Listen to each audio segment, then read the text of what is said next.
Greek philosopher Socrates చెప్పిన నిజమైన విద్యావంతుడు ఎవరో తెలుసా?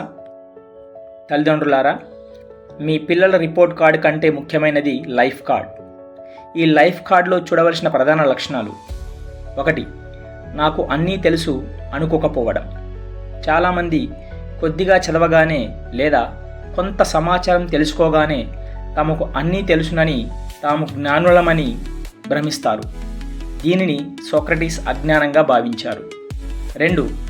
నిరంతర అన్వేషణ, క్యూరియాసిటీ. ఎప్పుడైతే ఒక వ్యక్తి కొత్త విషయాలు తెలుసుకోవాలనే జిజ్ఞాసతో ప్రశ్నలు అడగడం మొదలు పెడతాడో, సత్యాన్ని అన్వేషించడం జరుగుతుందో, అది విద్యావంతుని లక్షణం.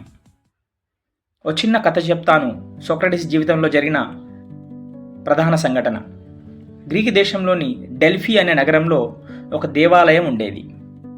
అక్కడి పూజారిని గ్రీకు దేశంలోకెల్లా సోక్రటీస్ అత్యంత జ్ఞాని అని ప్రకటించింది. ఈ విషయం తెలుసుకున్న సోక్రటీస్ ఆశ్చర్యపోయారు. ఆమె చెప్పింది నిజమో కాదో తెలుసుకోవాలని సోక్రటీస్ అప్పట్లో గొప్ప మేధావులుగా చలామణి అవుతున్న కవులు, కళాకారులు, రాజకీయ నాయకులను కలిసి చర్చలు జరిపారు, డిబేట్స్ పెట్టారు. ఆ చర్చల తర్వాత ఆయనకు ఒక విషయం అర్థమైంది.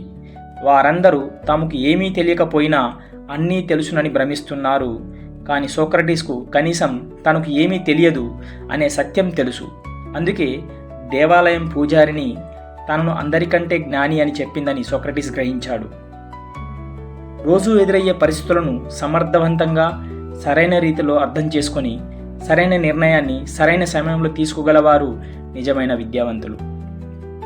ఇతరుల్లో ఉన్న అసహనకరమైన విషయాలను సహనంతో అర్థం చేసుకునేవారు. తమ ఆనందాలను ఎప్పుడూ నియంత్రణలో ఉంచుకునేవారు. కష్టకాలంలో పూర్తిగా కుంగిపోకుండా ధైర్యంగా వాటిని ఎదుర్కొనేవారు. ఈ లక్షణాలు మీ పిల్లల్లో ఉంటే వారే అసలైన విజేతలు. మీ పిల్లల్లో ఈ గుణాలు ఉన్నాయా? కామెంట్లో చెప్పండి.